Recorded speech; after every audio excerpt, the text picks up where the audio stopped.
The Giver by Lois Lowry, Chapter 13. Days went by, and weeks. Jonas learned through the memories the names of colors, and now he began to see them all in his ordinary life, though he knew it was ordinary no longer, and would never be again. But they didn't last. There would be a glimpse of green, the landscape lawn around the central plaza, a bush on the riverbank, the bright orange of pumpkins being trucked in from the agricultural fields beyond the community boundary, seen in an instant, the flash of brilliant color, but gone again, returning to their flat and hueless shade. The Giver told him that it would be a very long time before he had the colors to keep. "But I want them," Jonas said angrily. "It isn't fair that nothing has color." "Not fair?" The Giver looked at Jonas curiously. "Explain what you mean." "Well," Jonas had to stop and think it through. "If everything's the same, then there aren't any choices. I want to wake up in the morning and decide things. A blue tunic or a red one?" He looked down at himself, at the colorless fabric of his clothing. "But it's all the same, always." Then he laughed a little. "I know it's not important what you wear. It doesn't matter, but it's the choosing that's important, isn't it?" the Giver asked him. Jonas nodded. "My little brother," he began, and then corrected himself. "No, that's inaccurate. He's not my brother, not really. But this new child that my family takes care of, his name's Gabriel?" "Yes, I know about Gabriel." "Well, he's right at the age where he's learning so much. He grabs toys when we hold them in front of him. My father says he's learning small muscle control, and he's really cute." The Giver nodded. "But now that I can see colors, at least sometimes, I was just thinking, what if we could hold up things that were bright red or bright yellow, and he could choose, instead of the sameness? He might make the wrong choices." "Oh." Jonas was silent for a minute. "Oh, I see what you mean. It doesn't matter for a new child's toy. But later it does matter, doesn't it? We don't dare to let people make choices of their own." "Not safe?" the Giver suggested. "Definitely not safe," Jonas said with certainty. "And what if they were allowed to choose their own mate? And choose wrong? Or what if," he went on, almost laughing at the absurdity, "they could choose their own jobs?" "Frightening, isn't it?" the Giver said. Jonas chuckled. "Very frightening. I can't even imagine it. We really have to protect people from wrong choices." "It's safer." "Yes," Jonas agreed, "much safer." But when the conversation turned to other things, Jonas was left still with a feeling of frustration that he didn't understand. He found that he was often angry now, irrationally angry at his group mates, that they were satisfied with their lives which had none of the vibrance his own was taking on. And he was angry at himself that he could not change that for them. He tried, without asking permission from the Giver, because he feared or knew that it would be denied. He tried to give his new awareness to his friends. "Asher," Jonas said one morning, "look at those flowers very carefully." They were standing beside a bed of geraniums planted near the Hall of Open Records. He put his hands on Asher's shoulders and concentrated on the red of the petals, trying to hold it as long as he could, and trying at the same time to transmit the awareness of red to his friend. "What's the matter?" Asher asked uneasily. "Is something wrong?" He moved away from Jonas's hands. It was extremely rude for one citizen to touch another outside of family units. "No, nothing. I thought for a moment that they were wilting, and we should let the gardening crew know they needed more watering." Jonas sighed and turned away. One evening, he came home from his training, weighted with new knowledge. The Giver had chosen a startling and disturbing memory that day. Under the touch of his hands, Jonas had found himself suddenly in a place that was completely alien. Hot and windswept under a vast blue sky.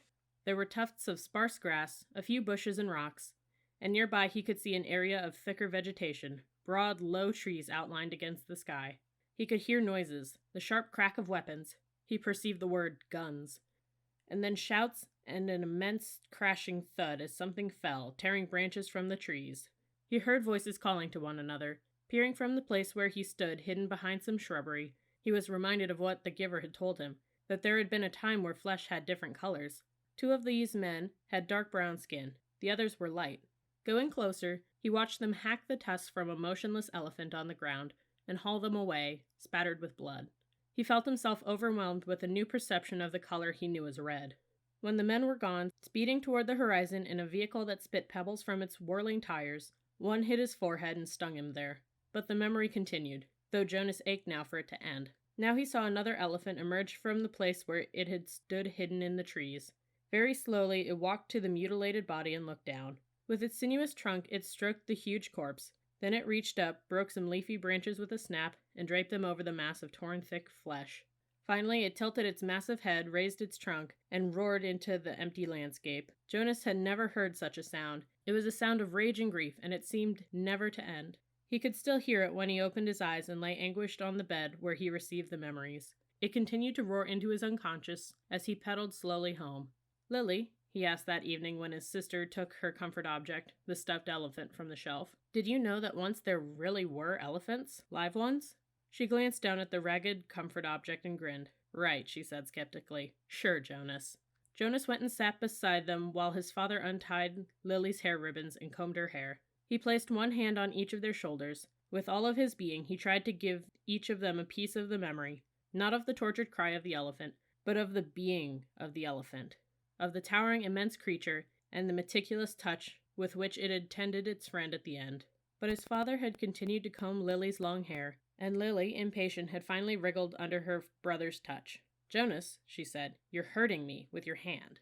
"I apologize for hurting you, Lily," Jonas mumbled and took his hand away. "Accept your apology," Lily responded indifferently, stroking the lifeless elephant. "Giver," Jonas asked once, as they prepared for the day's work, "don't you have a spouse? Aren't you allowed to apply for one?" Although he was exempted from the rules against rudeness, he was aware that this was a rude question. But the giver had encouraged all of his questions, not seeming to be embarrassed or offended by even the most personal. The giver chuckled. "No, there's no rule against it. And I did have a spouse. You're forgetting how old I am, Jonas. My former spouse lives now with the childless adults." Oh, of course. Jonas had forgotten the giver's obvious age. When adults of the community became older, their lives became different. They were no longer needed to create family units. Jonas's own parents, when he and Lily were grown, would go to live with the childless adults. "You'll be able to apply for a spouse, Jonas, if you want to. I'll warn you, though, that it will be difficult. Your living arrangements will have to be different from those of most family units, because the books are forbidden to citizens. You and I are the only ones with access to the books." Jonas glanced around at the astonishing array of volumes. From time to time now, he could see their colors. With their hours together, his and the giver's, consumed by conversation and by the transmission of memories, Jonas had not yet opened any of the books, but he read the titles here and there, and knew that they contained all of the knowledge of centuries, and that one day they would belong to him. "So if I have a spouse, and maybe children, I will have to hide the books from them?" The giver nodded. "I wasn't permitted to share the books with my spouse, that's correct. And there are other difficulties, too. You remember the rule that says the new receiver can't talk about his training?" Jonas nodded. Of course he remembered. It had turned out by far to be the most frustrating of the rules he was required to obey. "When you become the official receiver, when we're finished here, you'll be given a whole new set of rules. Those are the rules that I obey. And it won't surprise you that I am forbidden to talk about my work to anyone except the new receiver. That's you, of course. So there will be a whole part of your life which you won't be able to share with a family. It's hard, Jonas. It was hard for me. You do understand, don't you, that this is my life, the memories?" Jonas nodded again, but he was puzzled. Didn't life consist of things you did each day? There wasn't anything else, really. "I've seen you taking walks," he said. The giver sighed. "I walk, I eat at mealtimes, and when I am called by the committee of elders, I appear before them, to give them counsel and advice." "Do you advise them often?" Jonas was a little frightened at the thought that one day he would be the one to advise the ruling body. But the giver said no. "Rarely. Only when they are faced with something that they have not experienced before. Then they call upon me to use the memories and advise them. But it very seldom happens. Sometimes I wish they'd ask for my wisdom more often. There are so many things I could tell them, things I wish they would change. But they don't want change. Life here is so orderly, so predictable, so painless. It's what they've chosen." "I don't know why they even need a receiver then, if they never call upon him," Jonas commented. "They need me, and you," the giver said, but didn't explain. They were reminded of that 10 years ago. "What happened 10 years ago?" Jonas asked. "Oh, I know. You tried to train a successor and it failed. Why? Why did that remind them?" The giver smiled grimly. "When the new receiver failed, the memories that she had received were released. They didn't come back to me. They went—" He paused and seemed to be struggling with the concept. "I don't know exactly. They went to the place where memories once existed before receivers were created. Someplace out there." He gestured vaguely with his arm. "And then the people had access to them. Apparently, that's the way it was once. Everyone had access to memories. It was chaos," he said. "They really suffered for a while. Finally it subsided as the memories were assimilated, but it certainly made them aware of how they needed a receiver to contain all that pain and knowledge." "But you have to suffer like that all the time," Jonas pointed out. The giver nodded. "And you will. It's my life. It will be yours." Jonas thought about it, about what it would be like for him, along with walking and eating and— He looked around at the walls of books. "Reading? That's it?" The giver shook his head. "Those are simply the things I do. My life is here. In this room? The giver shook his head. He put his hands to his own face, to his chest. No, here, in my being, where the memories are.